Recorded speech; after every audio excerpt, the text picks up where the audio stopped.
The metal deck of the Vorkai flagship tilted 3 degrees. Commander Threll gripped his command chair. He could not speak. He could not fight. He could not breathe. A 12-meter toy model on his desk slid 4 centimeters and stopped against a data pad. The main screen showed the impossible. One faction had built a toy, and now the galaxy recalibrated. While Threll stares at his screen, take a second to subscribe to the Cosmic Chronicler. Now, let's go back 72 hours. 72 hours earlier, Threll stood in the center of the Obsidian Forum. He held the 12-meter human model in his right hand. The war room sat inside a dead moon. The chamber smelled of old iron and cold stone. 43 officers from 9 species filled the curved rows. Threll lifted the model higher. His bronze skin caught the red tactical light. He lacked 2 fingers on his left hand from the Battle of Geth 4. "This is what they call a war machine," Threll said. His voice carried the ease of a man who had never been wrong in public. Laughter moved through the chamber. It lasted 12 full seconds. A cruiser captain had photographed the human ships from an observation deck. The human machines had visible seams. They had unarmored joints. They moved at exactly 4 kilometers per hour. Threll handed the model to a junior officer. The officer twisted one of the legs. The joint popped loudly in the quiet room. More laughter followed. Threll took the model back and dropped it onto the central table. It rattled against the stone. He tapped a command into his console. "Theatrical," Threll said. "I recommend the dissolution of their independent fleet status." The officers cast their votes. The board lit up green, 312 to 9. High Command sealed the doctrine. Humanity was officially a negligible threat. Vel Shareth sat in the highest row. The Vali observer represented 40,000 years of history. She looked at the model for 7 seconds longer than anyone else. She tapped a single warning into her datapad. Then she walked out of the hall. Admiral Yuki Tanaka received the reclassification order at 400 hours. She sat at her desk on Meridian Station. She wore a heavy wool coat issued 31 years ago. The left elbow was worn right through the fabric. Tanaka read the Dominion Council's mandate twice. She set her ceramic teacup down. It made a sharp clink in the quiet room. Ensign Darius Voss stood by the heavy steel door. His hands shook against his datapad.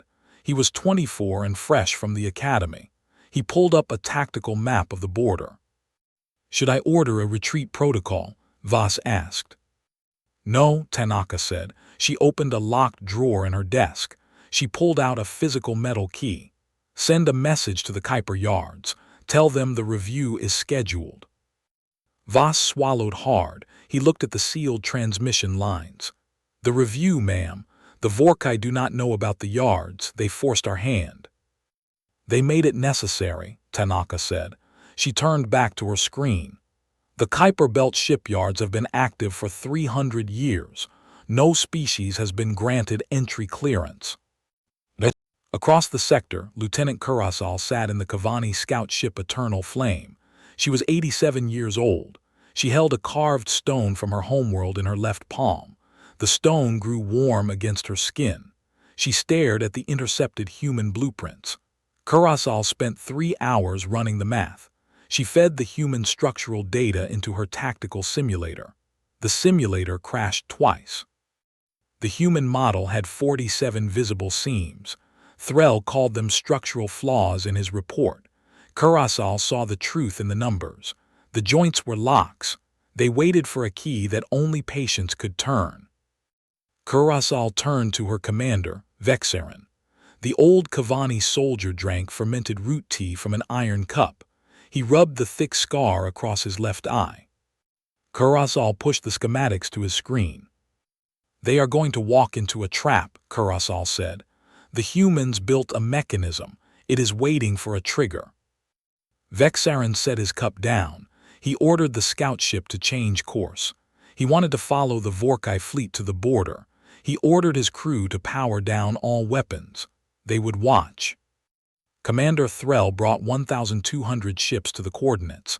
He wanted to enforce the dissolution in person. 15 capital ships dropped out of hyperspace. 40 support vessels flanked them.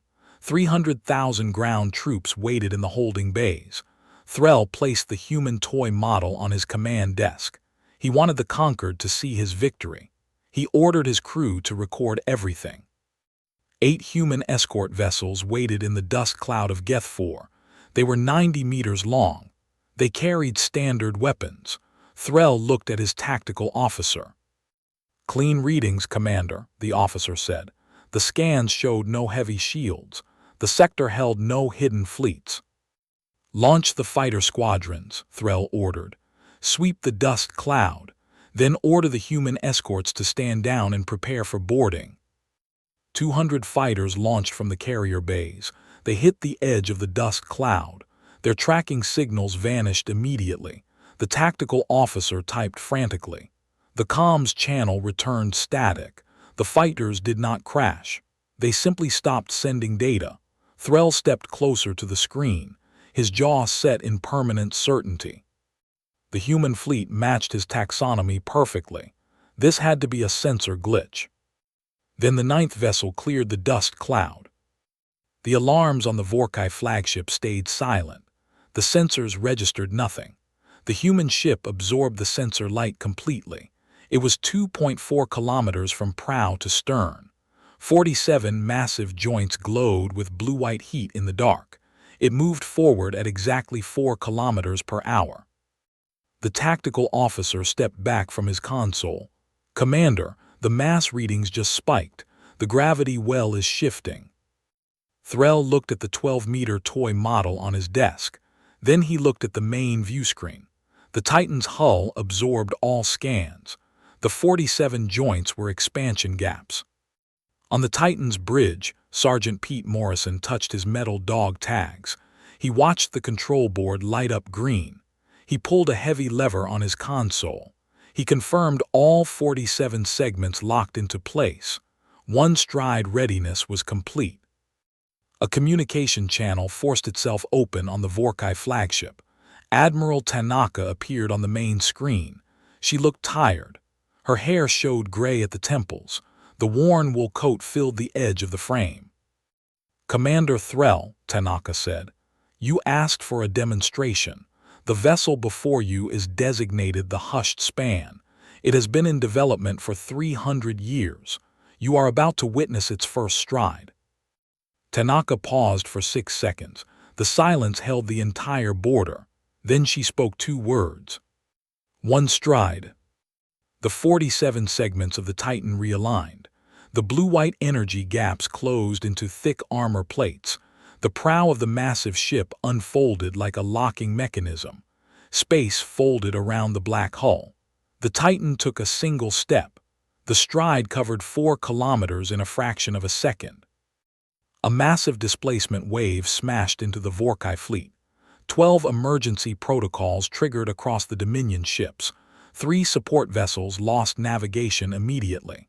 The metal deck of Threll's flagship tilted 3 degrees. Threll gripped his chair with his 3-fingered hand. The model on his desk slid 4 centimeters. No weapons fired, no shields raised, no warning sounded. Threll stared at the screen. He could not order his ships to fire. His doctrine had no answer for a machine that broke physical space by walking. Tanaka looked at him for 3 seconds. She said nothing. The step was the message. The channel closed. 12 minutes passed without a transmission. The Vorkai fleet did not move. The Titan hovered 4 kilometers closer. It sat totally silent. Threll sent a 3-word report to High Command. Recalibrate all classifications. The vote to dissolve the human fleet was withdrawn the next morning. The bridge crew of a Vorkai capital ship resigned the following week.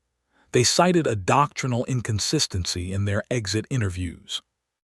Vexarin stood before the Galactic Concord. He testified for 9 hours. He told them about the expansion joints. He told them about the displacement wave.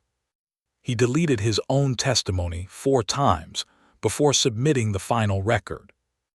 "They told us," Vexarin said to the council, "every complaint, every trade agreement, every time they sat in council and listened to us laugh. We thought they were being polite, they were being patient.